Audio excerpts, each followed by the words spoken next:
gracias a todos los que hicieron que este galardón llegase a mis manos y espero que suponga un empujón al de representaciones para que la pieza se vea un poco más. Vale. Gracias a todos.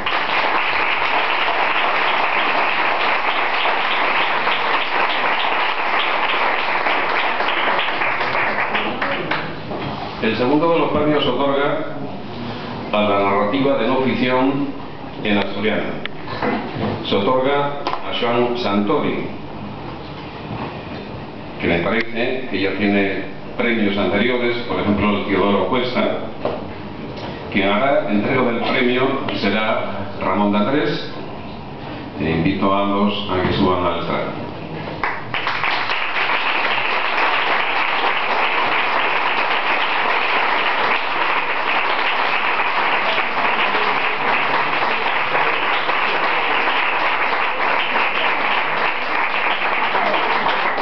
Muchas gracias.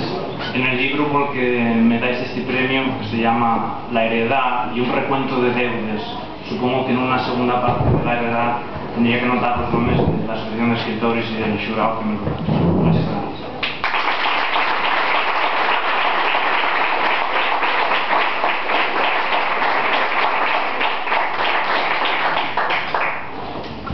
Bueno, vamos con mucha prisa, tampoco hay que tomárselo de manera tan urgente, ¿no?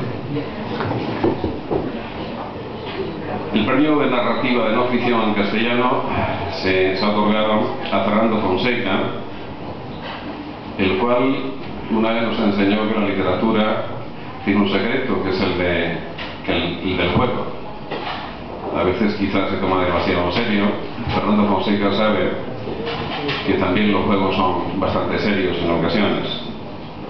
El acto del jurado que premia a Fernando Fonseca dice que destaca el personal itinerario por los territorios narrativos de algunos de los más relevantes novelistas del siglo XX, proyectando su admiración y agradecimiento hacia aquellas obras que ha ido conformando su sensibilidad. Fernando Fonseca recogerá el premio y quien se lo entregará será José Vega, director de la Obra Social y Cultural de Cajastura.